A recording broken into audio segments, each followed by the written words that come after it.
David and I were talking about this. I don't know, what percentage of companies does this really happen to? And I've asked that question to lots of smart people ever since.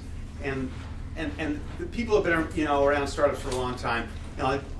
Rough number, and you can sit around and argue it. It's kind of between 85 and 95% of all companies are going to do that. Just talking to Josh earlier, he's like, yeah, I can think of one that didn't.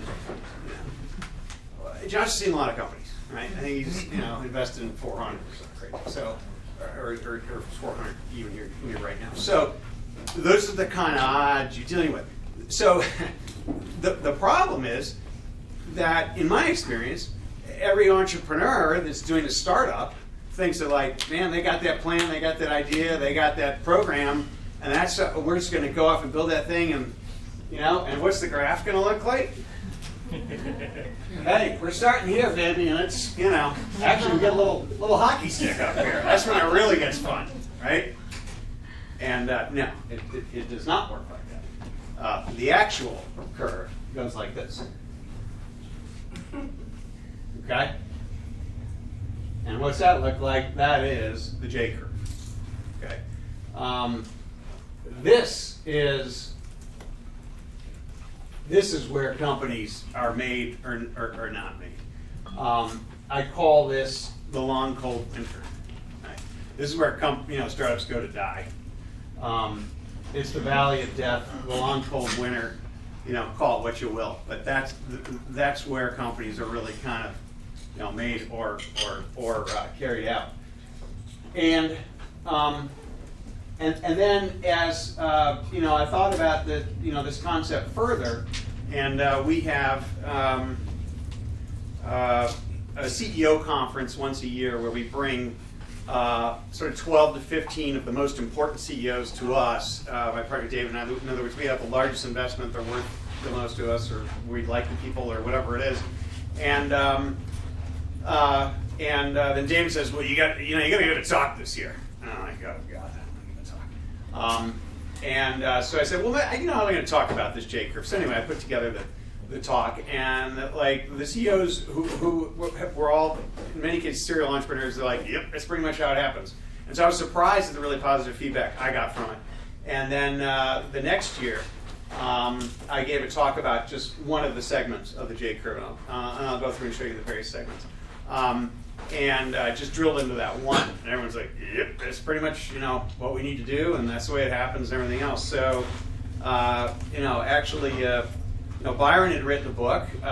It was a super fun and interesting journey for him, and he I think cajoled or convinced or somehow gave me the green light and said, and so I went ahead and actually wrote the book. And so let me go through sort of the real basics of the J curve.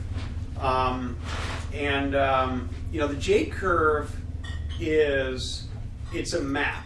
Okay, it's a map of the journey of a startup, and whether the startup knows that's going to happen, embraces the fact that it's going to happen or not, it doesn't really matter. The startup's going to go through the journey.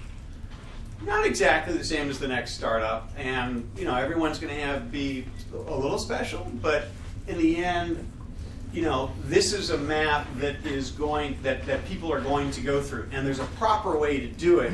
And the value of the map, like any map, is you know where you're starting, you know where you want to end up, and the question is how to get there. And speaking as a guy who's directionally challenged, I'm staying a block away, and Byron spent 5 minutes pointing out the building and the floor. He practically wrote it on my arm.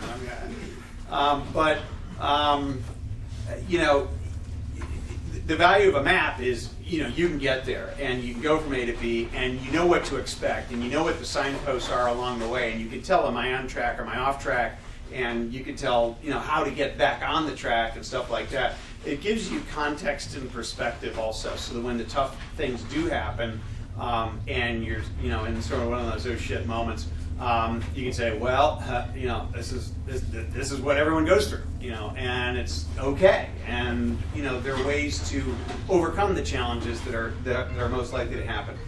A critical part of the map too in the J curve is that is speed. As you guys all know, time is money. Time is money. Can't get around that. And money is the oxygen, of a startup. And the trick is, can you last long enough to figure it out, right? That happens with every startup. And by knowing what to do, when to do it, and what to focus on, and putting all the wood behind, the arrow of what you're supposed to be doing, then it's simply efficient, right? Because every startup is starved for resources. So using and marshaling those resources, makes a huge difference. Then it just gives you confidence of knowing where you are and where you're going. So let me kind of, walk through sort of simply what the J curve is. I'm going to get rid of this one because it turns out that one doesn't happen. The J curve is divided up into 6 sections. At one point I had 5, 1 point I had 7. 6 is the best, turns out to be the best number that I can come up with. So you start here, right there. That's the point of creation, and that's I got an idea. It could be really cool, right? And then you talk to people, you socialize it, and so forth. And I call this the create phase. That's that section there. And you create, and that's great. During the not a good speller either. Create is, it's sort of, if I had subtitles for chapters, and I don't, but it would be dreams unburdened by reality, right? Great freaking ideas, going to be awesome. No reality that's going to get in the way of it either, right? You're essentially sleeping, right? You haven't woken up. But it's great. You got a great idea. It's fun. This is, it's the start of any adventure, start of any trip. And what you do in the create phase is you focus on the product. You're putting together the team. You're hopefully raising some money, whether it's from your own credit cards or from your friends and family or whatever it is. And I'll go through what I call the money stack later on. And you have an idea for a product. By the way, as Byron knows, and as we have done, you can also start a company and not have any ideas. And that's a little novel, right? But you can just be committed to I'm going to do a startup. And then you kind of put yourself in that mindset. And I go through in the book, there are different categories of ideas. And, you've got, sort of classically speaking, you got a problem-solving idea. That's one thing, something bugs you. And you want to solve that problem. Another is what I would call a visionary idea, right? Which is kind of the Apple model, which is, I think Tim Cook said, we build products that people didn't know they need, but once they have it, they can't imagine life without it, right? And then there's also sort of opportunistic problems, which is sort of the classic one there is the sort of Y2K. Y2K is opportunistic. Everyone's going to need the product. Everyone's going to make a bunch of money. Not clear what's going to happen after that. It's not a genius idea, but it's opportunistic. And I submit that you don't have to be hit by a truck with an idea. You can actually spend time actually kind of thinking about it, and I go through that. The team part's kind of interesting because it turns out that 2 founders is better than 1, and pretty much all the research that I've read supports that. So if you think about it classically, you've got Jobs and Woz, right? You've got Dave Filo, Jerry Yang, Yahoo. You've got Larry and Sergey at Google. You've got Gates and Allen, and then eventually Ballmer at Microsoft. You can go on, and it just turns out that it's a good number. 3 is not ideal. 2 is definitely better than 1, because startups are ridiculously hard. And so if you've got two founders and then there are specific characteristics which kind of ideally happen, which is you got the technical guy and you got the visionary, you got the accounting, you got the front man, you got the guy behind the computer screen, and stuff like that. So but 2 complementary founders are phenomenal, right? Because especially if they fight a little bit or whatever, better decisions come out of it, and they can support one another, and one can maybe actually even take a vacation and stay healthy or whatever. And so it just turns out to work out better. And then during the create phase, of course, you're hopefully fundraising. here's something that's not obvious at all. It turns out the create phase is one of the best early phases to fundraise.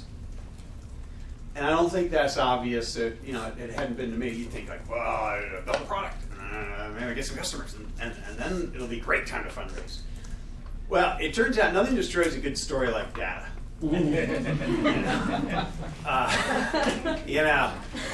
that product hits the market, really, how many customers do you have? How the revenue's doing? What's your retention rate? You can be buried by data questions, right? And tough.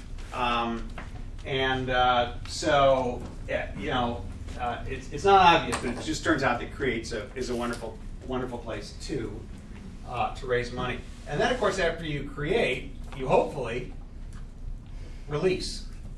Forgot my little lead. You release. And as a lot of you know, release is tough, right? Because you can't release something until it's finished, and you can't finish something until, if you have too broad a vision and you're trying to do too many things, build too big a product, it just never gets out the door. It's a great way to sort of self-destruct. And so that's where this concept of MVP has come in. Again, no one mentioned that to me 30 years ago, but that would have been good to know. But MVP is wonderful, and I embrace it totally, which is, minimum viable. It's got to be viable. Minimum viable product, and because of what I mentioned before, which is the product that is ultimately going to make your company is not the product you think it is over here. So if you think about that long enough, you start saying, well, then there's no point in obsessing over this product. It's not going to be the damn product anyway, right? So I'm not saying don't care and don't make it viable, but it's a hypothesis. And that's, I think, that's one of the messages is that this is a hypothesis. That's all it is. Nothing more, nothing less. It's neat, it's fun, but it's a hypothesis. It probably won't work. Right? So, but if you embrace that up front and you say, oh, well, I don't think I'm going to spend forever, I don't think I'm going to spend all my time and money building that thing out to the nth degree. What's the point, right? That minimum viable product, what do you want to do? You want to test the hypothesis. Right? You got a hypothesis. It might be right. Not saying it doesn't happen. It might be right. And the most important thing is you get a product out there and get the market feedback. You're not the best judge of whether this thing's going to be a smash hit or not. The marketplace is the only thing that can judge that. Right? The marketplace. God bless you, but the marketplace is the only validator ultimately. And so if you treat this initial product and release as a hypothesis, and you say, what do I need to do to either prove or disprove my genius theory, right? That can help you get a release out the door quick, which turns out to be critical. Again, why? Because it saves you runway, and you start getting that feedback loop from the marketplace, and that's incredibly important. Listening to the signals and what the marketplace is telling you. Usually, what happens is, I'll get to that in a second. The things that can hold you up is, amongst other things, are an overbloated product, an overbloated mission, right? Trying to do too many things, trying to make the product too big, too many features, feature creep, right? We all know feature creep. People's propensity for perfectionism. Fortunately, I don't have it very much, but a lot of people do, and it's a very real deal. I've struggled with with other founders and people on in lots of startups I've been involved with. Perfectionists, don't want to get out. It's got to hand kern the fonts, and got to do God knows what. There's psychological things. There's also sort of the it's sort of the professor lab rat. It's like I just want to tinker with it, and I want to do one more thing, and I want to tinker this and tinker that.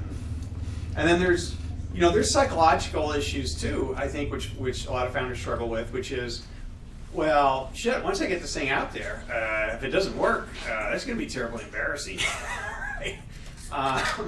So I think there's a fear of failure, and I think everyone feels it to some degree, and all these things can subtly conspire, to say, you originally thought you were going to get your product out in 3 months, 4 months, 5 months, whatever it is, and all of a sudden it's a year later, and important things to guard against. So you want to test the hypothesis. Next phase is morph, and morph is probably the most important phase of the J curve. Not probably, it is. Because morph is where what happens is when you release the product, what happens? It hits with a goddamn thud. I mean, nothing happens. It's crickets, right? That's what happens. And you're like, well, what's the deal? I thought they'd be like knocking on my, tracking me down in my residence. You get this, and it just doesn't happen that way. There's, God bless you if it does. Call me. I'll talk about it another. Never seen one. So it hits with a thud, and then again psychologically, are you prepared for that? It's devastating. Think about it. You went to your investors, your friends and family, and you say, I have this genius idea, and they're like, yeah, God, it's a great idea. You took their money, you spent their money, right? And you're like, oh boy, this is a problem, right? Houston, Austin, we have a problem. I was in Houston yesterday. They're used to that.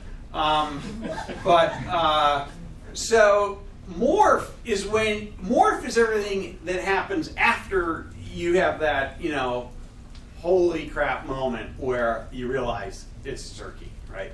And the most important thing, of course, is to realize that and say it out loud, right? This sucker's a turkey. It ain't never gonna work, right? So, and it's like, hello, I'm Howard, I'm an alcoholic. I mean, you got to admit that right up front and just embrace that reality, and then you can move on.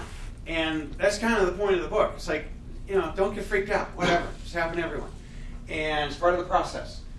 So you go into morph, and there's a whole series of things you do in a morph that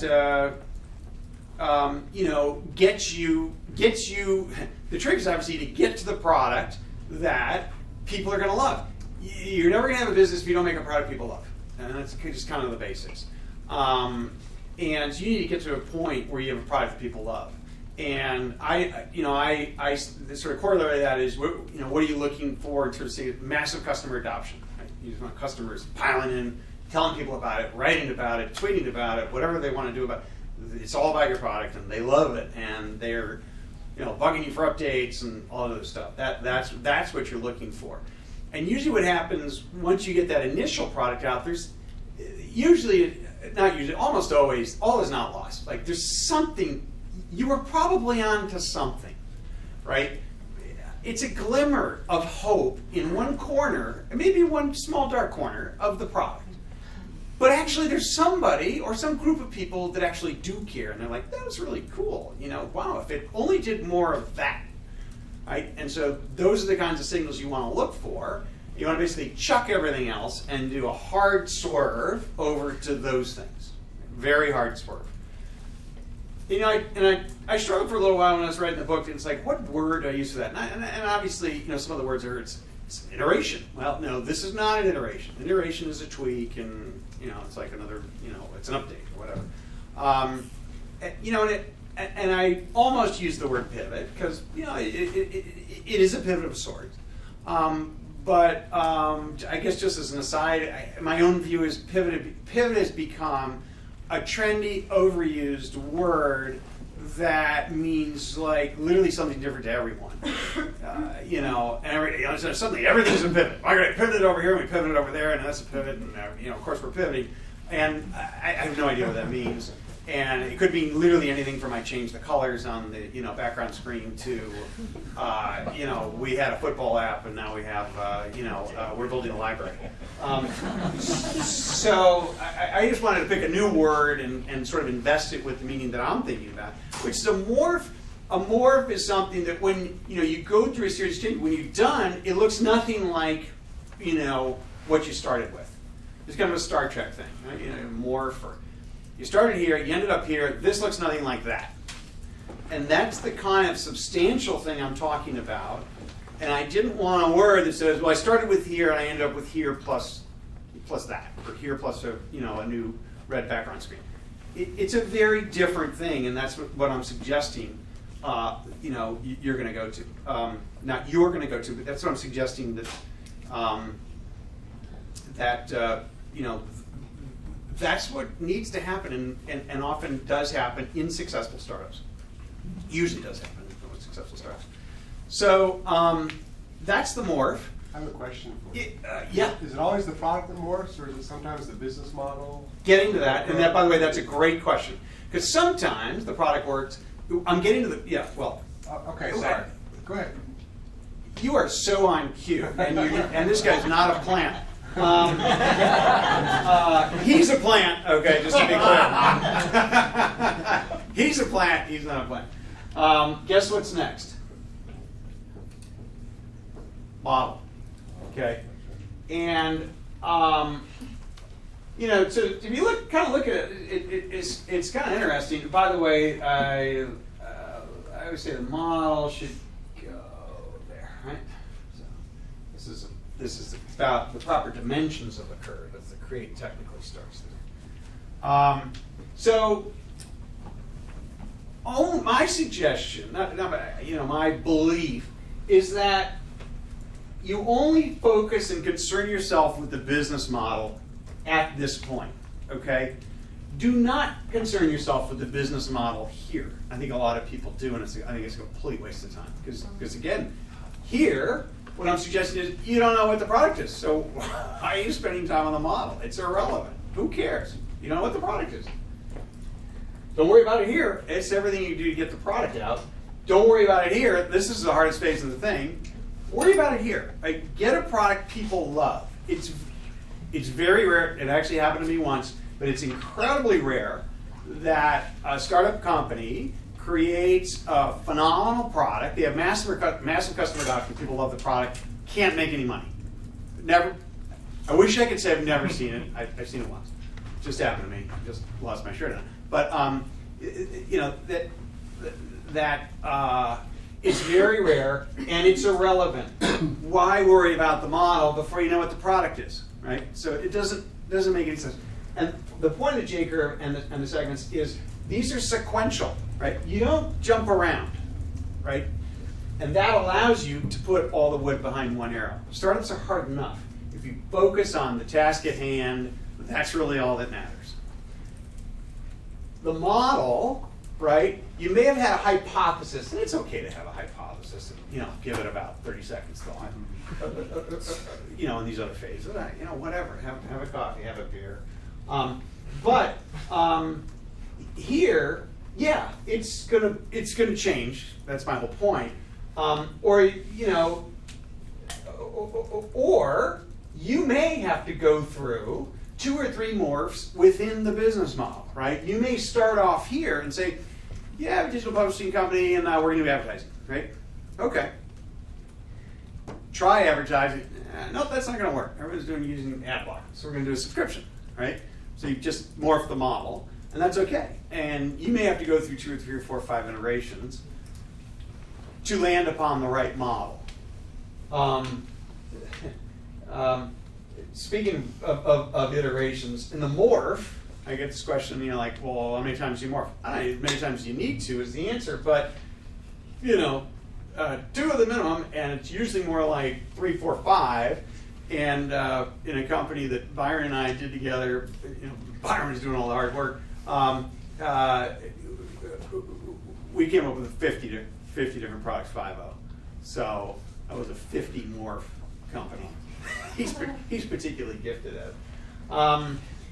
And we did find, and we did land in the promised land eventually, thanks to Byron's swift morphing capabilities, amongst many other things. So the only good news is, and this is kind of a critical, the morph, this is much more blue sky, right? You could do anything here. In the model, it's usually a more sort of framed argument. Like if it's in the publishing business, there's only so many ways to make money, right? You got advertising, you got you've got subscriptions, and there's mild variations on that, sponsorships and stuff like that. But there's not 100 different models for publishing. There just isn't. And so that's the only good news is this is usually a more bracketed framed sort of set of things you have to deal with. Yeah, I encourage people to really think about this, though, a lot, because I think, and I see this all the time, where people give short shrift to the model. It's like, well, the model's going to be that. And sometimes, like, we're doing it. It's okay. It's not bad, but it's not very good. And there are things that make good models, and specifically high margins. And there are, and I go through a lot of them in the book, and I'm just going to try and keep moving, so I'm not going to get into all of them. But there are ways you create a high margin business. There are ways you create barriers to entry. There are ways you create strong models. And I think it's a mistake, and I see it all the time, where people are like, well, that's a model. I'm like, well, it's not very, it's not great, And so I think much like you work on the product, I encourage people to work on the model. Like, well, how can we get more margin? How do we get more of this? Because it makes a huge difference in the success of a company. So after model, you have a fun phase. It's not quite as fun as the next phase, but it's fun. And that's scale. Okay, so this is the fifth. It's the fifth one. You'll notice again the order. You don't throw the model after scale. You don't throw scale back here, right? And as my venture partner David Heeman and I say, you nail before you scale. Never, ever scale before you nail, right? And we've all seen and heard of situations where companies have scaled before they nailed it, and what happens? You're just going to lose more money faster. Look, if you're losing money and you have a lousy product and or a lousy model, and you're like, let's scale this sucker. It's funny. But this was the entire the late 90s, that's all anyone did. Just scale that sucker. Really? What's the model? We're going to make it up on volume.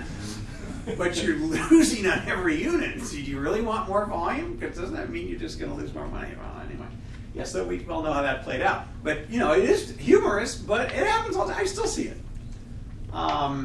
I see it all the time. I won't bore you with the stories, but venture capitalists are guilty of this a lot, right? Because they're like, I'm going to jam the gas on that sucker. Here's $10 million, and you just hit the wall quicker, and it's kind of it's ugly. But the scale is interesting, and you'll notice, by the way, on the value curve, this is mildly depressing. By the time you're sort of somewhere in figuring out the model, it is not, I would say, most common. You're kind of only worth what you are back here. And I'm sorry to be the messenger of that. But that kind of reality, right? Down here, you're not worth what you are here because you got problems. Right?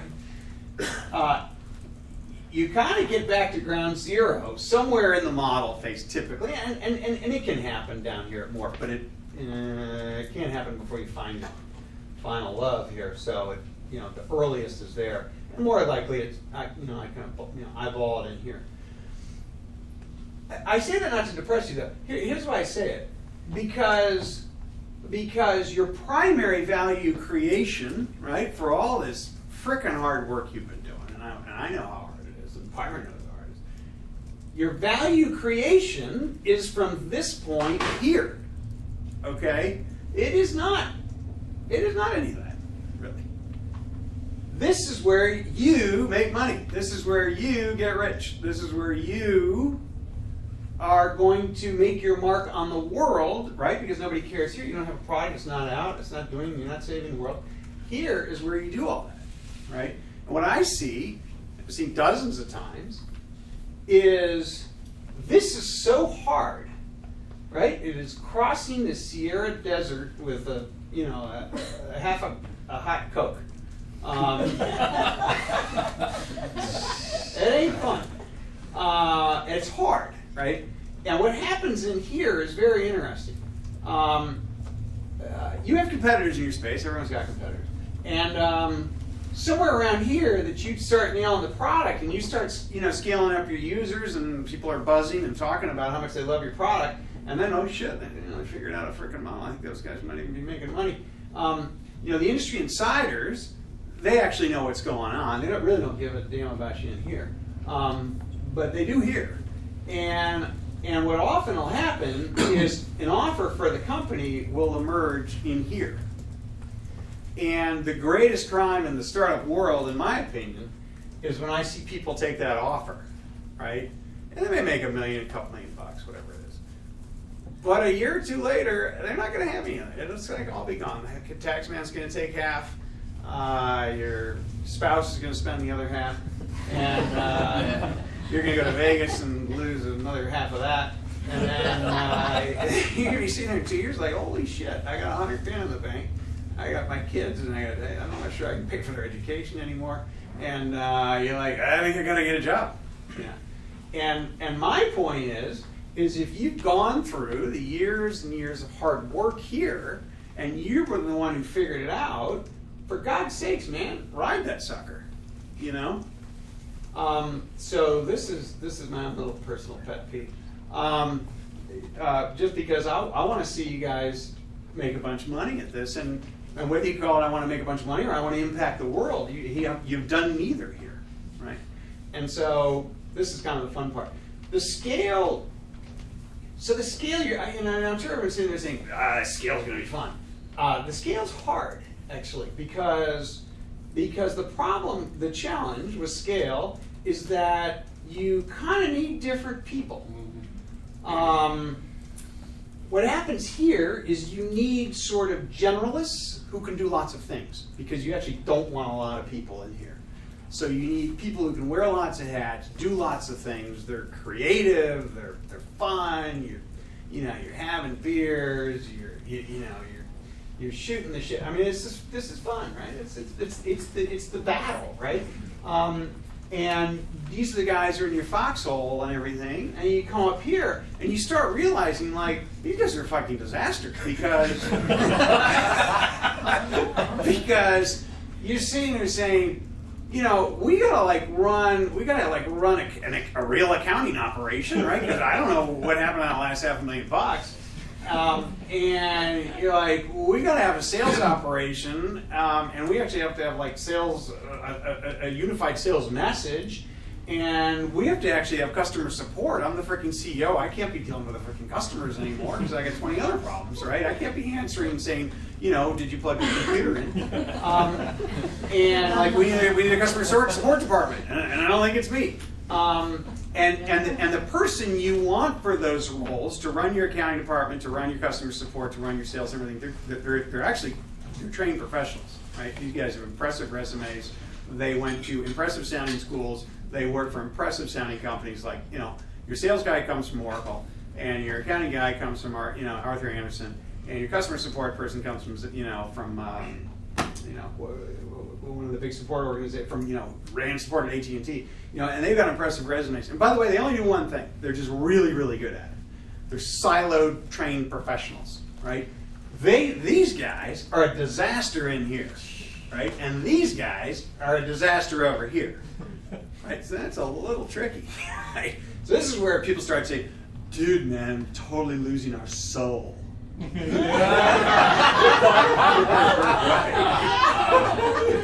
Like, what happened to the company, man? We're becoming like suits. And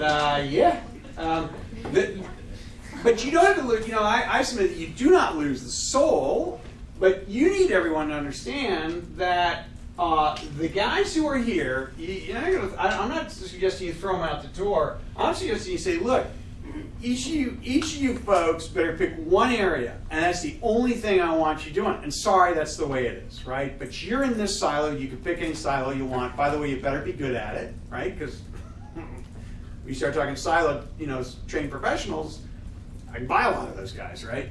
But I want you to do it because obviously he's a founder, and the guy's awesome. But that person, that guy, that gal needs to jump in that silo and needs to quit tinkering in other departments, right? The roamers will just kill you, right? Because you cannot have roamers. So one roamer, that's a CEO, that's it. So that's a very tricky transition, and it is gut wrenching for companies. I understand that.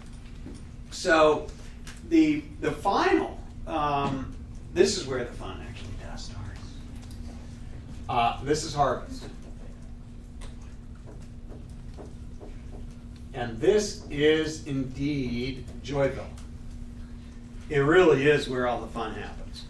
Because what's happening up here? Well, you've got professional team running it, running reasonably smoothly, and the company is either growing very quickly or it's generating cash. I mean, I hope you're making money up here. I mean, I hate to see companies all the way, in my mind, they're not truly in here until they're profitable, but whatever. I think that is actually generally a good working sort of rule. You're not really in harvest until you're able to generate cash, or at least until you're able to say, hey, instead of growing 100%, if I told 50 people that our story and showed them that 50 accounts and number, they'd all tell me the same thing. If you grow at 70%, you're going to make a bunch of money, right? And that's okay, right? If you want to grow at 100%, okay. But it has to be super obvious that if you dial down the growth, you're going to spit out a bunch of cash, right? That's how you know you're in harvest. And that's like really the first time in the whole startup journey where you can really kind of sit back and relax and take a damn vacation and drink some wine and enjoy it, frankly. But aside from being able to sort of take a deep breath, sigh of relief, the fun part of harvest is, because you're not threatened up here. You're generating cash. As Byron has heard me say many times, if you're profitable, you're controlling your destiny. If you're not profitable, someone else will eventually control your destiny for you. And so this is a great place to be. So up here, you've got what I call puffball decisions. Do we grow at 100% or 70%? Not a hard decision. I don't know. That's a nice problem, right? What's the right mix of profits and growth? And you can do acquisitions. And you've got money, and you've got money in the sense that you're spitting off cash, and/or your equity is pretty damn valuable up here. So you can acquire stuff, and grow that way, and that can be fun and exciting. Harvest is the first time that I suggest that you would go international. I've seen lots of companies go international here. It's almost always a disaster. Great time to go international. What's that? Just why miss the international market? It's the biggest market. You don't have the resources. You simply do not have the resources in here. The hallmark of harvest is you have resources. And international is too fragmented, too expensive, too hard to understand, and it's too diffusing of the team's capabilities to do anywhere in here. You could argue maybe it's a late scale thing. Okay. But I prefer to see it up here. It's the only time, like I say, what did I say? You can take a deep sigh of relief. Like, you actually have time on your hands. I mean, international's incredibly hard. It's incredibly hard. And it takes a lot of money, a lot of effort, and everything else. So this is a great time to do it. International acquisitions. It's how to grow. Gee, isn't everything great?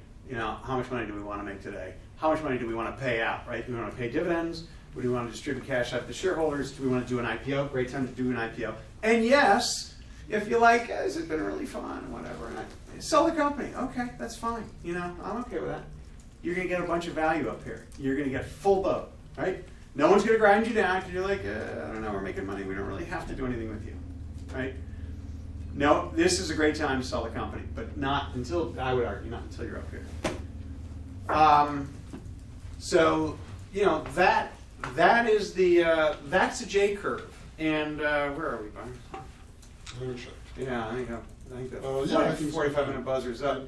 I've actually got a few other things I was going to talk about, but I might just stop it there. Yeah. Go ahead. Maybe it's important. Why don't we just take a poll? Do we have I kick off questions for a little while? Anybody? Q&A is kind of the fun part. Somebody's got to start it Yes. off. Let's do this. We're going to cut it right there, and we're going to go to Q&A. in Q&A, I have no doubt that some of the extra stuff that I had here is going to be asked or touched upon, and I'll weave it into the answer. Cool. Do you have a sense between point of creation and model there, that inflection point, time and money? Have you come up with that 3 years, $3 million? Yeah, I mean, look, obviously nobody knows, right? I can tell you that I'm shocked if it happens in under 2 years, and I think sort of 2 to 5. If I've certainly thought about it. If I were to give sort of a working number, I'd say this is a 2 to 5 year deal here. This is a 2 to 5 year deal, start to finish. My venture partner and I, we talk about this all the time. Like, I don't know our working number is 10 years. We think it's longer, actually, 11, 12, 13. We just don't want to admit it to ourselves. We might be dead. It's 10 years. You know, people need to think about a startup. It's a marathon, not a sprint. You gotta have 10 years as a good working number. Right? This is a long. It's a marathon, right? So I said this last night in Houston. I hate the word sprint. I know everything's like very trendy. We're gonna do a sprint. We're sprinting here. We're sprinting there. We're gonna do a sprint, and then we're gonna have it after the next sprint. I don't really like sprints. I think it's okay if you really want to do one or whatever. But I just don't like the implication, because the problem with sprinters is they suck at marathons. And this is a marathon. You need to think about working really hard for a really long period of time. So I would rather have you say to yourself, what is the maximum amount of hours I can work in a day and still get a good night's sleep, show up fresh the next morning, and not drive myself and my spouse crazy? I know what that number is for me. It's 10 hours. That's all I can do. 10 hours a day. If I go 12, the wheels are good. I can do it for a while, but the wheels will start coming off at some point. But I can go 10 hours a day. I've done it for 20 years. That's my number. 30 years. No, because actually those first 10 years I did sprints. Bad idea. It's too much drama. Drama does not help a startup. Yeah. So I have a small question. You mentioned that you're in the creative phase. That's the best place to start raising yes. the seed. Well, best is actually right here. And I should have mentioned that. Let me just mention it really quickly. Venture capitalists, they like to think they're down here. They're really not. I mean, this is where angels have to play, and it's a pretty tough place to play. This is really where the venture capital market is sort of, traditional Sand Hill Capital, I call Sand Hill, you guys Austin Ventures or TL, they've really moved into here. It's not venture. I mean, don't repeat this because I love my venture buddies, and I argue, sort of, have fun arguing with them about classic venture capital is scaling capital. Right? They don't want this risk. They want to see the product, the model, the customers, the team. This is where classic venture capital is. So it's not the best. This is actually the best place to raise money. This might be the second best. Okay. This is a good. It's a good place to raise money. It's good. I mean, make it more than it is because all you have is a PowerPoint deck and a couple of prototypes. Yeah. Right? So I don't know how good a storyteller are you? How good a salesperson are you? I mean, sales is important. You got to sell all through the process. So yes, I submit it's a good to very good time to raise money. But since you're about to go down, yeah. What that also implies is once you raise it, don't spend it.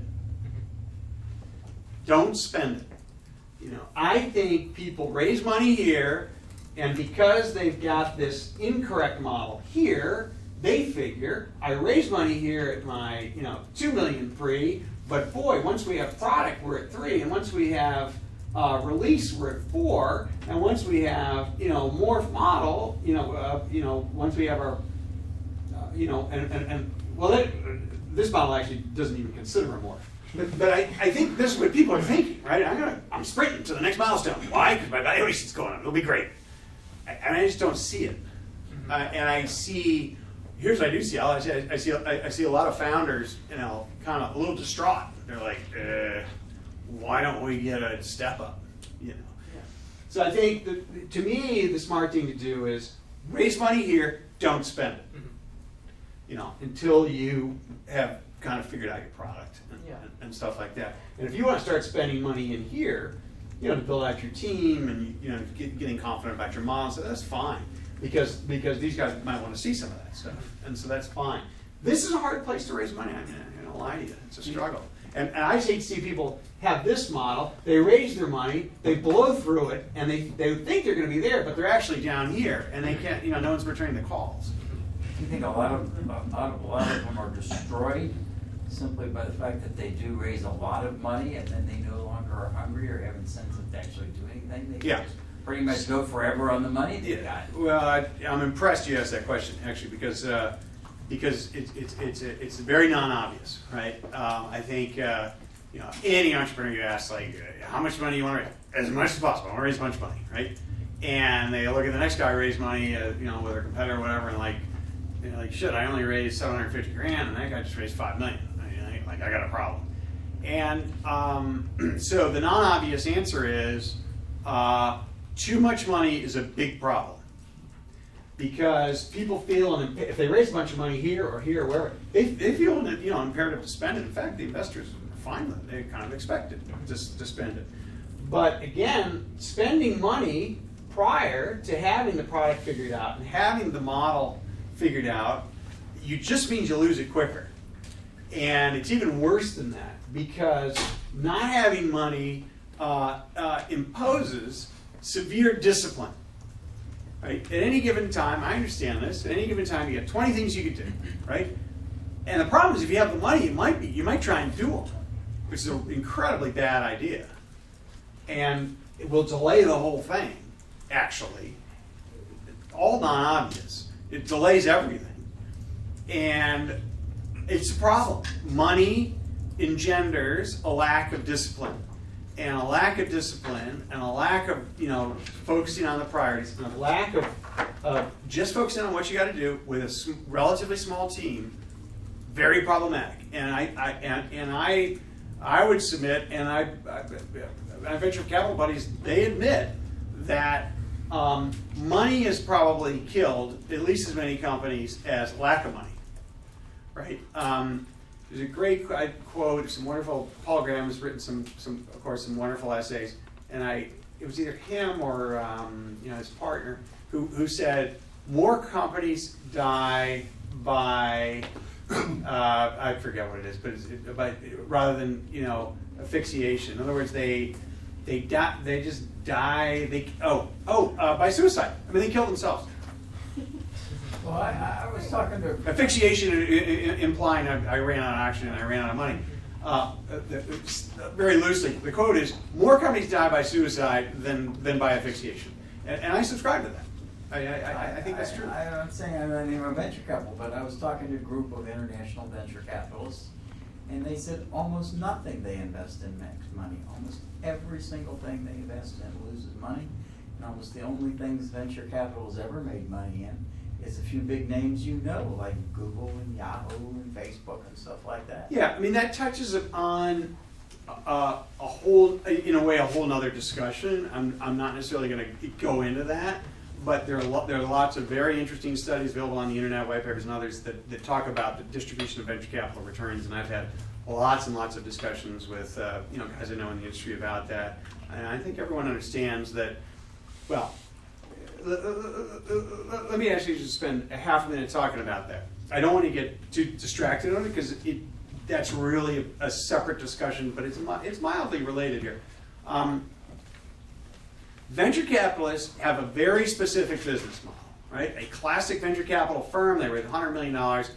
Their business model is very, very specific, okay? And I argue it ain't for everyone. And I would argue it's actually for, it really should be used on a very small slice of startups. And some startups need a lot of capital. That's obvious to everyone. By all means, go raise a bunch of money. I'm involved in it, and a handful of us right now, they gotta raise money. There's no question about it. It's not really a debate. And the venture capital guys are there, and we're working with them, and they're great, and it's fantastic. It's wonderful. But a venture capital firm, to your point, a venture capital firm, when they invest in you, there's a whole set of expectations. First of all, they raise a fund. They've told their investors they have to have that fund back to them basically inside of 10 years. And it often, sort of lingers beyond that, but it's got to be done inside. They say 7 to 10, typically, right? So what that means is when this sale opportunity comes up here, they might take it, right? Because they need to get you liquid. I mean, they might really, I wouldn't say strong arm. It's very rare they're going to like force a sale, but they're going to be in favor of something down here. Quite possibly if it's not going fast enough, or if you're not the one company in the portfolio that they think is going to, be the blowout, right? And so, and venture capitalists also need. And if you just run the math, and I encourage you to look it up on the internet and read the white papers, they need a small, they're going to invest in, let's say, 30 to 40 companies in a fund. It's a requirement that sort of 1 to 3 become very, very, very, very large. And if they can't get that, they're just not going to have great returns, and they're probably not going to be able to raise their next fund, and that's a problem. They're going to be out of business. So their actions, all make sense if you understand they require 1 to 3 very, very, very large outcomes, right? $1 billion plus, whatever outcomes. And so what that means is, they want you to keep spending money, like keep losing money, keep spending money. Here's another 5 million. Here's another 5. Just keep the accelerator all the way down. Just shut your eyes. It'll be fine. I submit, and I talk about this in the book, that okay, that's okay for some, but most of the companies that I've started are not like that. And they either throw up cash, and that's wonderfully successful, or they're growing at 30, 40, 20, 30, 40% a year, which is, by the way, 10, 20, 30 times the rate of growth of the average company in the country. And there's lots of ways to heaven. And the venture capitalists can kind of only get there one way, but you guys as startups can get there lots of ways. So yeah, I don't think it's venture capital or bust, and quite the contrary. I think you should, I wouldn't say avoid them, but I just think it's one of a number of considerations. Well, I don't know much about you, but according to that's right, you've had numerous successes, and actually the success rate in startups is minuscule, almost none. I wouldn't say almost none. percentage. I would argue with that. The success rate is great. It can be very good. It's a very tough business. I'm totally upfront about that. In a classic venture capital portfolio, they might have higher failure rate. Why? Because they're pushing this behavior which may not be suitable for the. What's your success rate? 50%? It's 20%? high. It's high. 90%? It's not definitely not 90. My guess is if I had to pick a number, 40s, And which is high. And why? I think globally it's a couple percent. No. It is classically speaking, in a venture capital portfolio of 10, one's a runaway success, 2 do well, 3 are walking wounded. Somebody help me with my math. That's I got 30. you. That's 30%. And the rest are busts. Yeah. 30. So, So Scott. this kind of dovetails on that. So theoretically, at which stage do you think most startups will fail? And by the way, that's classic venture capital. I think you can do better by not insisting on a classic, venture model. Right. So if we assume that there's going to be a certain number of companies that are going to fail, at which stage do you think they're most likely to fail? Oh, it's down here, no But- question. Long cold winter. But which stage? And then practically, which ones do fail at which stage? And where do you think the biggest gap is between where they do fail and where they should fail? The ones that are going to fail. So basically, if you were to take your expertise and put it in at a certain stage, how would that help them to get past that stage and ultimately lead them to success? Where's the business opportunity there, basically, for somebody who's offering services, let's say? Well, great question, because the truth is you don't know if a company's going to make it until somewhere over here. You can use your intuition, interviews, gut feel, due diligence, or whatever to try and figure out whether the team is working, whether it's cohesive, whether they're generally successful people you think are going to be able to pull this off. And are they getting some success in the marketplace? Is there some resonance, even though it may not be like demonstrable to the point that it's going to necessarily light anyone up? You can look for lots of signals in here. I would submit over here. You don't have much of an idea. I mean, you certainly bet on the people. You can do the obvious thing. You bet on the people. You say, is it a good market? Does the idea sort of make sense? stuff like that. But all I can say is, I am forced to invest over here, and I am shocked by the things that work, and I am equally shocked by some of the things that don't work. Shocked, and I've been doing it 30 years. And when I say shocked, shocked. And I've already told you about Titan, but somehow I got, I wouldn't say dragged into investing in this drone maker, and it was like, here's the idea.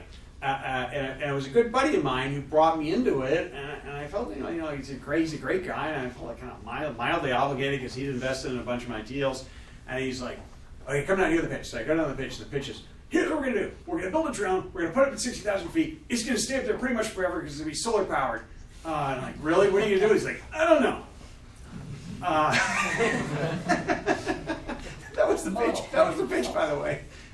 And then I had to write the check, whatever. I'm like, okay. Yeah, you owe me one. So anyway, I go home. My wife Harry says, "How did it go?" I'm like, "Yeah, I think I'm gonna hide that ticket." And then so anyway, there's an investor update. Coming through. The company's coming through town. Investor update about 4 or 5 months later. By the end of by not far into the investor update, I realized, okay, out of money, don't really have a customer. This is it's going to be some issues here. I go home. Harry says, "How did it go?" I'm like, "It's a 0." So anyway, but the company did end up executing very well in a fairly short amount of time. It was quite a strategic asset. The guys were very smart. They actually figured out how to do it, and the company got bought by Google for. So I'm just saying. Look, I'm thrilled, but I have no idea. That's how much, and I've been doing this forever, and that's you just don't know. And I've had stuff where David, Heem, and I, we've sought this deal, and we're like, my God, if we get hooked up with this guy, this is so done, and we're high-fiving, we're practically spending the money, like it's IPO time. And then we're sitting there 3 years later, and I'm like, this person hasn't done a goddamn thing. And it's just totally disappointing, and whatever. That's what How happens. many companies start up with the goal of being purchased anymore? Versus. Well, first of all, I can tell you going this: through the whole chain. if I hear anywhere in the pitch or anywhere near the person that anything about being bought out, I run for the hills. It seems like that's what a lot of these tech companies are. I mean, that's the end game. It's raise the money, prove something out, and sell out before you even get partway through. Yeah. I run for the hills. Yeah. I really, really, really, really, really try and avoid those situations. And I'll That's tell you, what you do. What's that? But that's what you do afterwards. You're ultimately selling everything out. No. Like Apple establishing No. brand name or something. No. Actually, personally, my ideal holding period is forever. I have no interest in selling Real it. company. Ever. And Byron will tell you that. No interest. I mean, there are natural times when to sell a company. You're at a bit of a crossroads. Can't really figure out the next step. You got 20 guys bidding on your doorstep. And like, gee, I guess we're gonna sell the company. But I prefer not to. And the average look as an investor, and you guys are all investors, right? You're investing your time. You're investing your money. You're investors. There's no two ways about it, right? You're investors. Investing your time and money in an uncertain outcome, right? But you're, dedicated to things you're going to make it happen. Without getting too far down that road, large investment returns can only really happen over a long period of time, and that's just the power of compounding, right? So I go broke if companies sell in here. I go broke if companies sell in here. Why? Because I lost 1, 2, 3, 4. I got bodies all over here.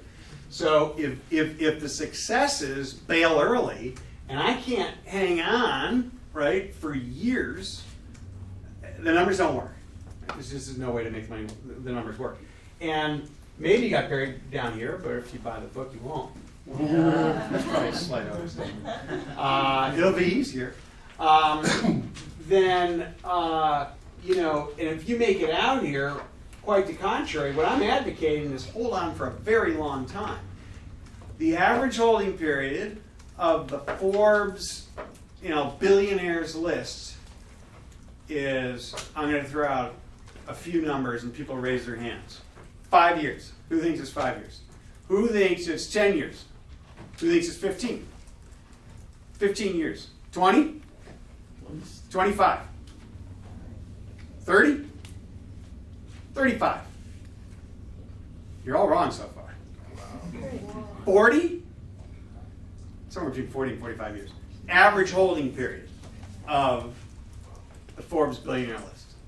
Which is longer than most people's working life. Unless you get your children involved. Often they are. You know, you look down the list and you guys who's on there. 3 Waltons, you know, a couple publishing guys, you know,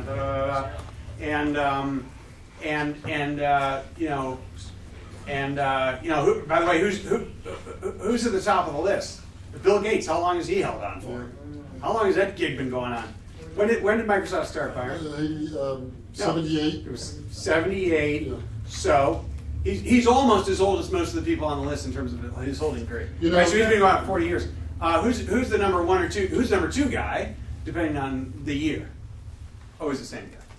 Yeah. Warren He was Buffett. a billionaire Warren Buffett. in 10, something like 10 years, I think, right? What is Warren Buffett's single greatest strength? What is Warren Buffett's preferred holding period? Forever. He doesn't want to pay taxes. You know, I rest my case. You know, this is, you know, David and I say this is 10 years, but it's just 10 years to kind of really get in Joyland. And if we can ride that another 20 or 30 years, that's where the real money happens. You know, that's the difference between, you know, whatever, I bought a new Ferrari and, you know, I got a couple garages. You know, I would have said one thing in terms of that spot where Howard says most people want to sell. There's a company that everybody in here would recognize, and I won't say the name of it, but you remember he needed a new kitchen for his wife. Oh yeah, I'm not definitely not gonna say that. No, and it was But a yeah, $1 million offer or something like that. It pretty much came down to, so it was, we were, you know, late one night in Vegas and everyone had way too many beers. And we kind of bugging him about it because he had these offers on the table. I'm like, Jesus fucking Christ. I'm like, maybe if I get one more beer and I'll convince him. And anyway, he finally says, look, my wife needs a new washer, okay? And what's that company worth today? What's that company worth today, roughly? And he's 9 figures, right? I will say that I know that feeling though. I mean, I've been fortunate. I've had 5 companies that I've been associated with, and all 5 of them have good exits. I mean, so that all worked out. But they were all hard, and they're discouraging. And I felt like I failed, and I failed, and I failed, and I failed, and I failed, and I couldn't do anything right. And I had all my friends like were, I mean, I felt low. And when you finally get that glimmer of hope, like somebody will bail you out of this mess you're in. For sure. I mean, you just run for it. I mean, You're like- run for the pin. Where do I sign? It's like everybody gets the money back. Oh, Yeah. you know, that's great. This is all ramen noodle land, Oh, right? And so if someone shows up and says, look, I'm gonna drop $2 million in your bank account, you're like, fucking right. I know. You only look back on those days fondly the way people who've been at war look back on. Oh, yeah, it was terrible, you know. And you might bond it, but it was never fun. It isn't ever. It's hard on the ego, and it's just rough. I don't know. I mean, only people who do it are people who can't do anything else. I mean, who don't want to do anything else. I had some PayPal execs tell me that Elon Musk would actually have been much richer, although maybe not doing what he wanted, if he'd have kept PayPal. It's entirely possible. So Howard, how do you turn a sprinter into a marathon runner from your experience? You know, I think, honestly, it's just like honest talk. It's like, look, this is going to take a long time. And, you know, let's not burn out. You know, let's enjoy this. You know, and there are times when you know, whatever, a customer screaming at you, and the team's got to stay up all night and figure it out, okay? And I understand that. By all means, do that. But I'm just not in favor of the sprint, because it's not a sprint. This is not a sprinting game. We just talked about a 40-year period, okay? This is not a sprinter. So have you ever seen a sprinter turn into a successful? Do you mean like from a personality? How you turn someone into it. I'm hearing it and God, that is a hear great. you say it like I'm on board, but how do you take the sprinter and turn that into a marathon runner? Wow, that is a really, really good question, and you've totally stumped me. I really, That's your next book. yeah, that's my, no, that's your next book. Yeah. That is, it's a tough one. You know, you're dealing with personalities, and when you're dealing with personalities, I always start with the fundamental hypothesis. Is going to sound horrible, but that people don't change. Yeah. So either, you know, They are, they okay? I mean, I start with that hypothesis, Yes. and then try and change it, and 1 out of 10 works. But that's hard. I don't know. I mean, I guess it would depend a lot on the specifics of the person, and I just have to keep talking to them about it. The problem with sprinting is, and I'm not saying sprinters, whatever. I'm not really a good sprinter, but the problem with sprinting is, it just I get these visions of drama, right? It's like, I made it over the finish line, and now I'm going to disappear for 2 weeks. And I'm turning my phone off. You're never going to see me, actually. Right? And by the way, while I'm sprinting and everyone else is sprinting, we're like food fights, we're screaming, tensions are high, and it is not a 10 to 40 year plan. It's like, let's embrace it. It's a long haul, it's a marathon, big hugs, pick some number that you can work every day and show up every day and get your work done. So you have your money in the initial create phase. I hope. You said Maybe don't not. spend it, but so say I already had money to do something. Yeah. What would I spend it on? Because you have to spend some Bare minimum. money. No, you don't. What is that to you? The bare minimum. So this is really interesting, actually. So a good buddy of mine works at Facebook. He's pretty high up, and so I was kind of quizzing him, and I'm like, so at Facebook, so we were talking about somehow we got to this because we were talking about initiatives and innovation and he said, oh yeah, at any given time, he said, we probably have about 60 or 70 different initiatives going on, and he said it might be anything from a new product to a cool new feature for the core app, and I said, really, God, well, you guys, I don't know what your market cap is, 100 billion or 2. And gobs of money and you're profitable and everything. I just said, yeah. I said, so how many people you put on those teams for that new product? You know what his answer was? 2. 2 developers and a product manager. I guess it's 3. 1 product manager, 2 developers. And he said, out of those teams have come 3 apps, which each grows something like a billion. I just can't be right. But the word billion was thrown in there, okay, which is good, whether it's users or app or revenue. 3 people. So I don't know. How many more do you need? I mean, Zuck needs 3. How many do you need? I don't think it's much. I mean, I really don't. It's pretty minimal. It's a product manager and 2 developers. It sounds like a perfect team. And that's what I'm doing.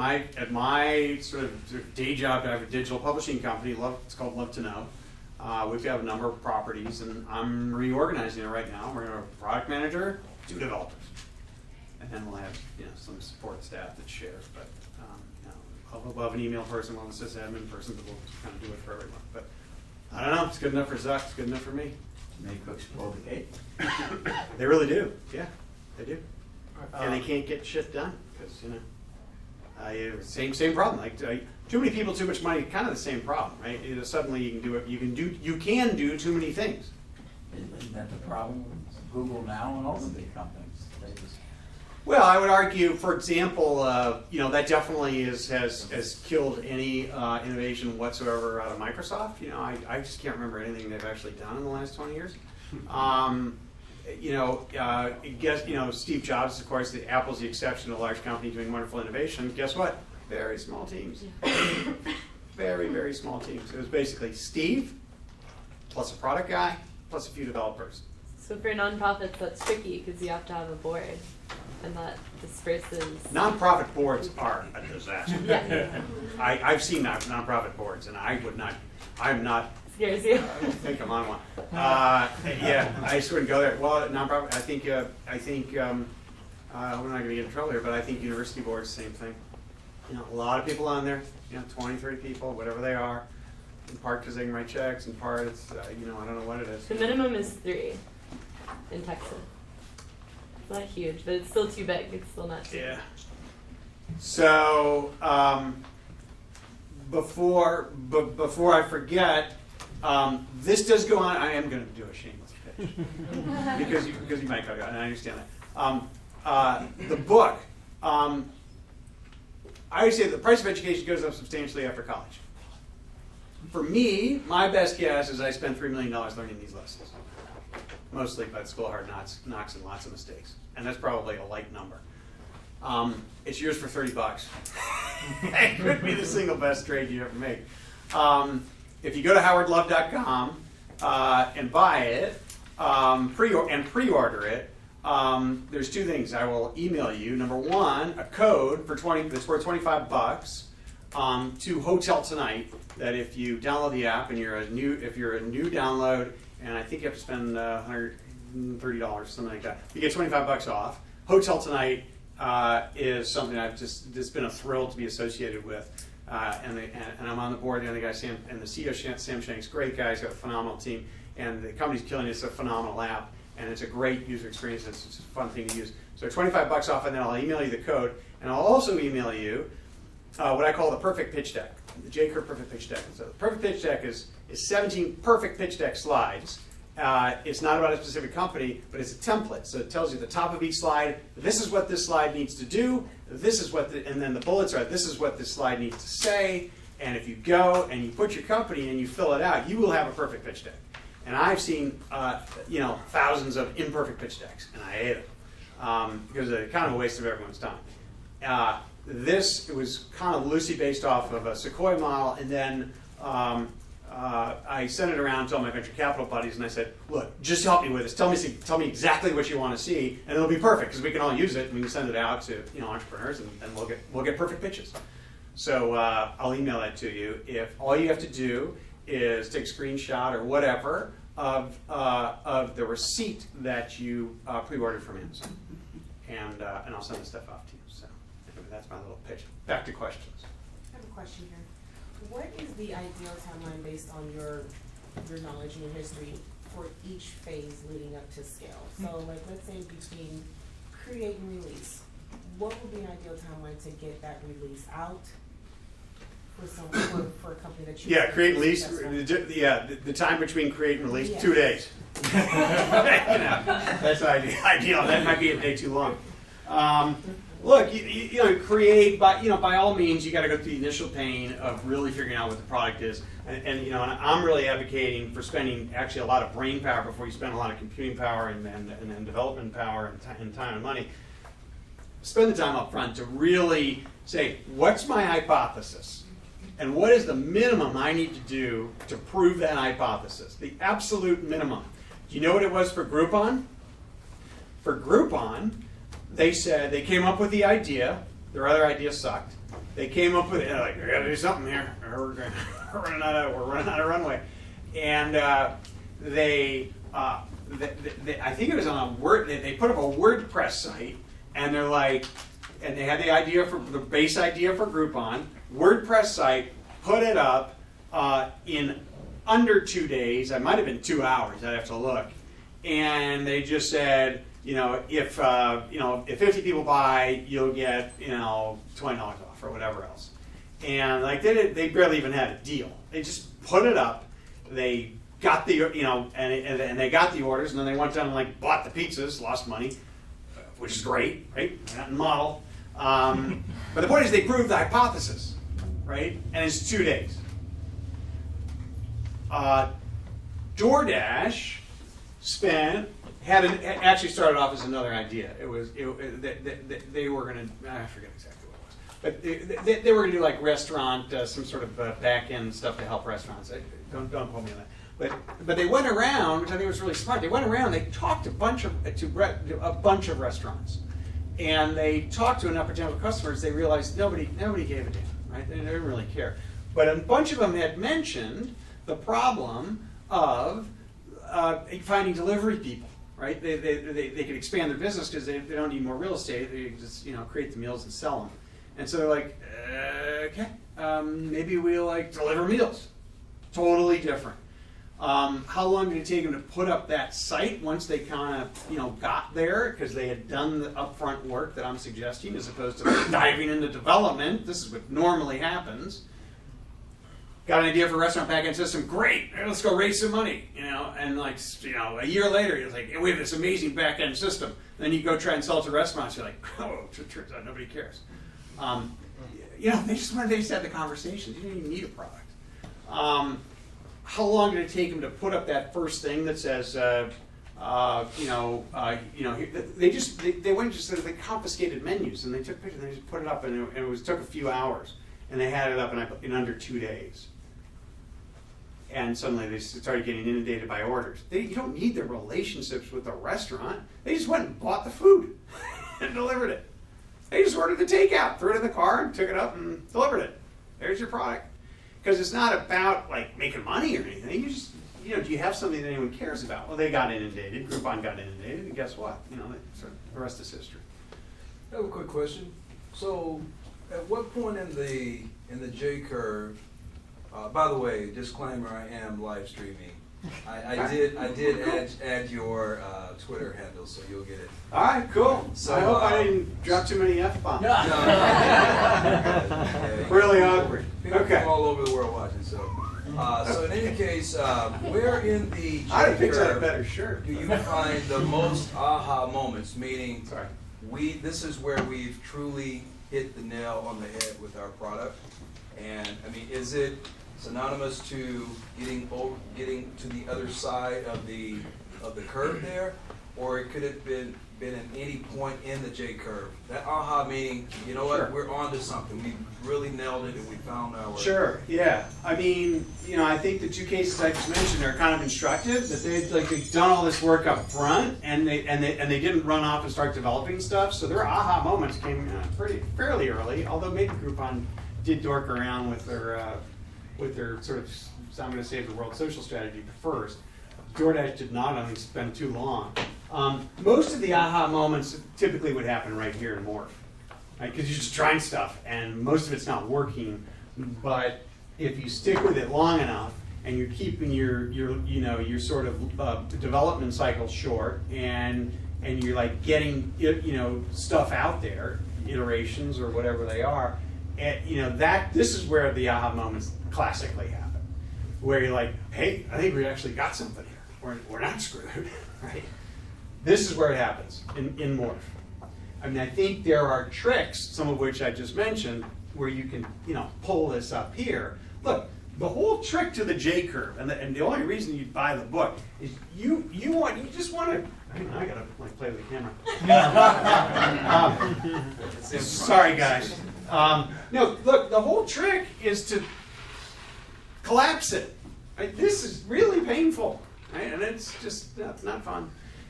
You want to collapse it. You want to shorten this as much as possible. So if you sit around thinking, well, how am I going to shorten it? How am I going to shorten it? How am I going to shorten it? And you just keep, focusing on that. You'll shorten it.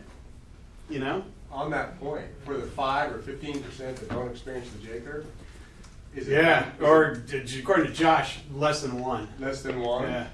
Is it dumb luck? Is it the business model, the opportunist type business models? Is it a type of... Look, I don't want to take anything away from those who have that experience. Okay, yeah. They're geniuses. Whatever. God bless them. I think a cynic could look at it and just say, well, if you do 400 or something, guess what? One might work. Maybe they're geniuses. Yeah. It's easy to look back and say genius. It's just odds and luck. It's not only easy to look back and say that it kind of looks like a straight line. It is. What I found, and it was fun kind of doing the research for the book, because I kept trying to look for those things, is guess what? All the pre-Twitter history is buried. Nobody knows about ODO. It's like Twitter. Wow, I want one of them, right? Nobody knows about everything happened before. The truth is, it was a complete shit show, right? A complete shit show. Right. Full blown, including internal struggles and fights and massive disagreements and people leaving and that was Twitter. And some would argue actually still is. I think they do, right? That's the debate. I have great hope in Twitter, and I think and I'm praying that old Jack pulls it out. But yeah, so when you push hard against those stories that seem iconic American success stories, it's not there. I think to that point, that spot where everybody wants to sell, Sergey and Larry were there because they wanted to take an $800,000 offer from Alta Vista. Do you know that one? And they were like, we got to take it, $800,000 from Alta Vista. Let's just sell this thing and get out of the Google business. And their board member said, I think I get $1 million out of it. And the board member went and pushed and pushed and pushed. Alta Vista said, never mind, screw it. And so even those guys, you look at them now and think, oh, they're just like over the top. But it's like, no, they were right there and said, we'll take the $800,000. We just want out of this thing. Yeah, and I've heard some stories about other companies. I won't mention them. Considering an offer for Google, and one CEO pounding the table and saying, "There's no effing way Google, a freaking search company, is worth $1 billion." And it turns out he was right. It is worth 200. So along your example of DoorDash and Groupon, let's say you tested the idea, you validated that it's a good idea, but you're still kind of going down this left side of the J curve. Yeah. Any advice? Slip it and slide. Yeah. Any advice if you're sort of operating in this legal, sort of gray area, along the lines of a Airbnb or Uber or Zenefits, where it's sort of just, it's a gray area and you're feeling a little bit stuck where to go next. It's a good idea, consumers want it, it's validated, but it's a gray area. Do you have advice for how to move up the curve where it's pretty gray? Yeah, I'm just trying. I want to clarify your question. So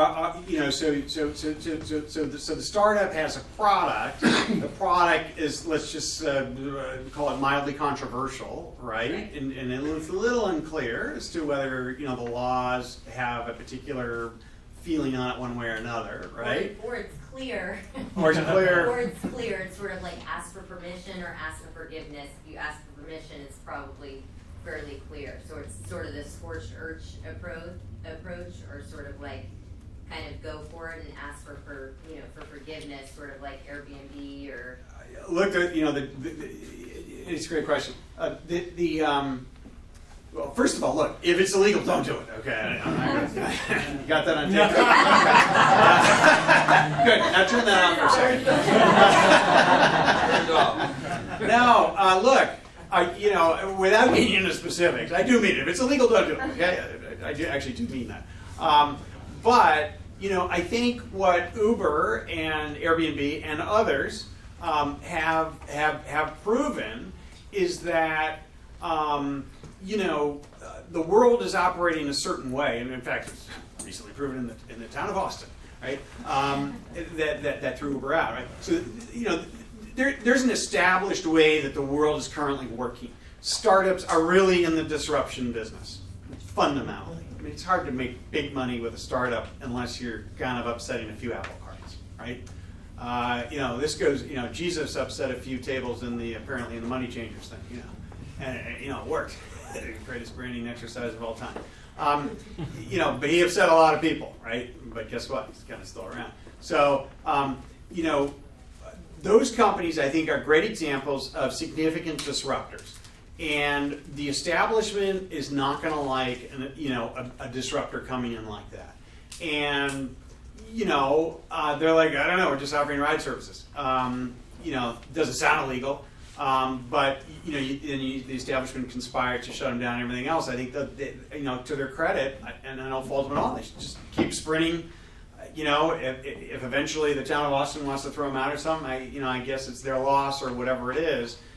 Keep running fast. And I think they put that model out there, and I think in a way it's encouraging. I hope it doesn't encourage people to do things that are sort of more patently illegal. But I think in the case of Airbnb, there's a whole bunch of gray area, and that's okay, right? So I think it's perfectly acceptable for a startup to try and take advantage of to try and deliver a great service that customers want, and it's going to be good for the world.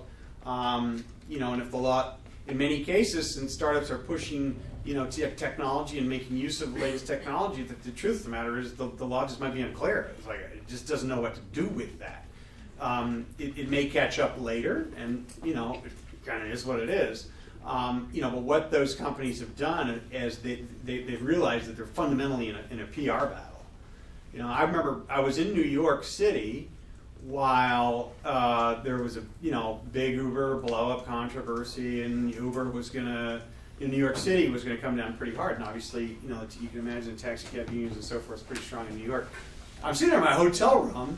I had the TV on for all of about 15 minutes a day. I must see 20 Uber ads on TV, and it was all about offering we're like the only guys who actually take riders up to Harlem and take riders up to all these other places, actually serving minorities and underserved, because cabs won't do it, right? So do you really want us out? And Uber was hardcore. I mean, Uber had, they play tough, and hats off to them. I mean, they're obviously super aggressive. It's backfired a few times. I wouldn't say it hasn't really slowed them down that much. And I find it hard to believe, that Austin's not going to have an Uber in 10 years, but we'll see. Any other questions? Two more.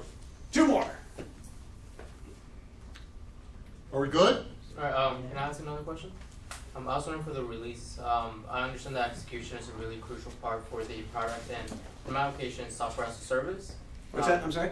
I understand that for release, that execution is one of the most important things for a product, especially for my application as a software as a service. Yep. I was wondering if you have any tips in respect to that. Yeah, just by your question, I think you're focused too much on it. Okay. I really do. Get it out there, see if people care. Okay. I think imperfection is fine through here. Yeah. This is the land of the imperfect. Nothing, perfection is really gonna hurt you here. And I know you want to get it right, and those are really, noble and wonderful thoughts that, frankly, you're gonna really need here. Yeah. Okay, things have to be perfect here. You cannot have imperfections here, or the wheels come off, and it's a disaster. This is why you need the specialists. This is why you have lengthy QA processes. This is why you're killing the soul of the company, and all this stuff. It's cowboy land. Yeah. It's fast. It's a little fast and loose, and imperfection is fine. Just embrace it. It's okay. But, Byron, we used to do that when we were, we went through these 50 iterations, and I'm sure we both tried to forget it. But we used to put up just blank screens that said, this guy's a genius at describe the product, market it, buy Google AdWords, drive traffic to the page, see if anyone fills out the form. If they fill out the form and get to enter your credit card information, the next screen would come up and say, oh God, our credit card processor's I did not. So somebody I know did that. He can't be in this room. And it wasn't exactly like that, but I do want you to think like that. I mean, That's your definition. And your email name, and we'll email you as soon as our process is back online, which is, if we decide to build a product. I have a question. How often is the CEO down there not the CEO in scale? How often does the CEO not make that? I think the CEO is at risk as much as anyone. Personally, I really, really hate it if the CEO can't make this transition. I think there are real problems. We were talking about that earlier, and this is not uncommon. About this time, particularly if you have potential, professional VC on the board and stuff like that. And I'm not throwing them under the bus, but there can, I hate it when I start hearing the chatter, on the board or elsewhere. It's like, I'm not sure this is our guy. He's not the go public guy. He's not the, it's such bullshit, and I hate it. I hate it. Let's look at the most successful tech companies out there today. Google. It seems like the same guys, right? They did something really smart. They brought in Eric Schmidt. Eric Schmidt was kind of the gray hair. He's the adult in the room, and it's fine. He came in, he made his few billion, and he moved out. It's perfect, right? It's perfect. Bill Gates, Zuckerberg. I don't know, throw any other names out there. Amazon. Meg. Oh, yeah. Amazon, right? They're run by founders because nobody cares about your company like a founder. And so I hate it. I mean, I do a lot of public investing too, and I just don't like. John Chambers is really the only guy I can think of who's kind of like the professional that was brought in, and I think he was kind of brought in for a little adult supervision, and he was remarkable, and he ran the company for, I don't know, 20, 25 years and did a ridiculously amazing job. But I think it's a real exception. So I hate it if founders can't make this transition. I just wanted to understand that they need to make the transition. I guess the only good news and the thing sort of in the founder's favor is that he's still allowed to be a generalist. Right? He actually doesn't have to do anything. Right? He needs to run the joint. He needs to make sure all the right people, the professionals, are in the right silos and getting their job done and talking to one another. But that's about it. He can still actually be a generalist. He doesn't have to. But everyone else, but only one guy can do that. Everyone else needs to sort of jump on the silos. All right. Thank you very much. We're going to hang around for just a few more minutes if you want to come up and ask Howard a one-on-one. So.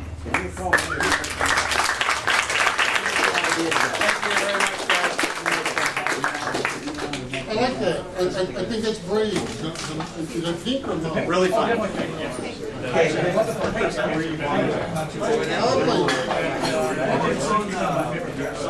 hang around about 2 minutes. I want to get out of this video. Come on over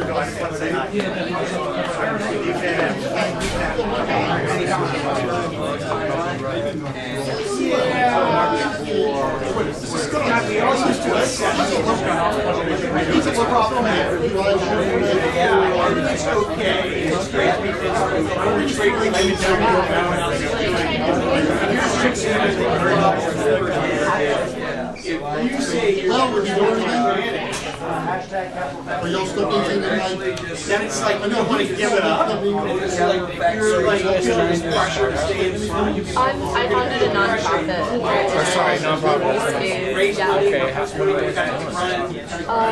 I'm an environmental scientist, and I started a nonprofit called Mermaid Secret. And we educate children about water quality issues. Are you guys, what is it, like 501? We're working on 501c3s.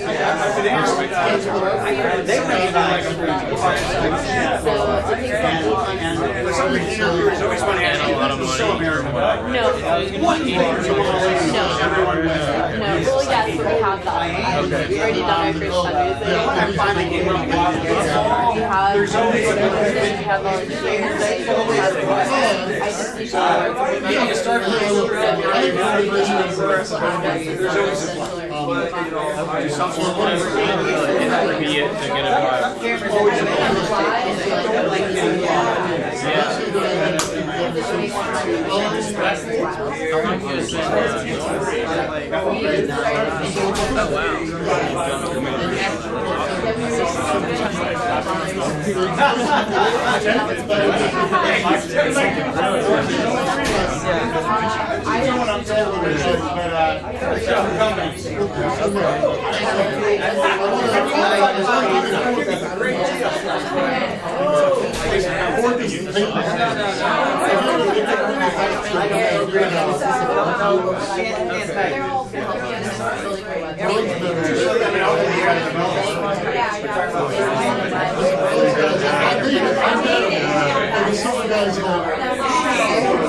You always try and get but you're clear with them. Can't be a general.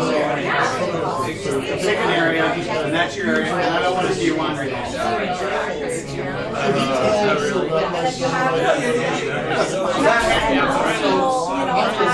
Half of them are going to get one talk. If you keep that,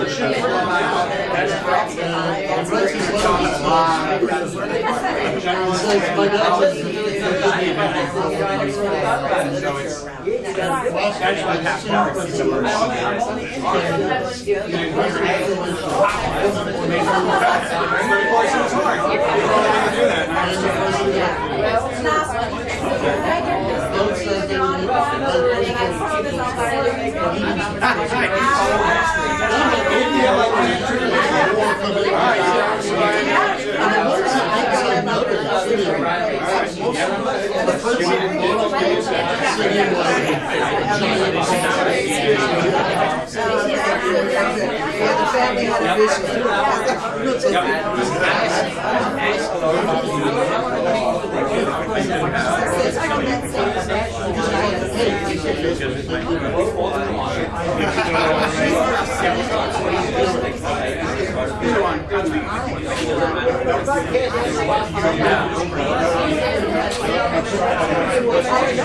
Work for the company institutional knowledge.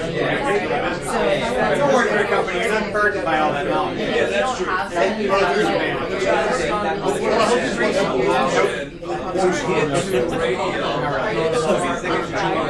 I mean, it can, but if you want to buy people beers and you're spend a few hours in the still read a book.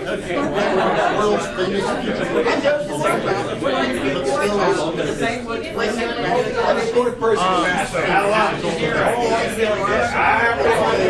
If you read the book, 20 minutes.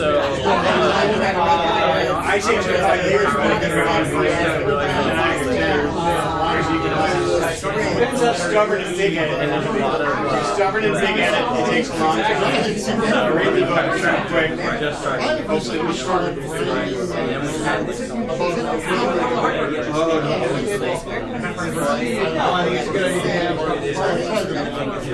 and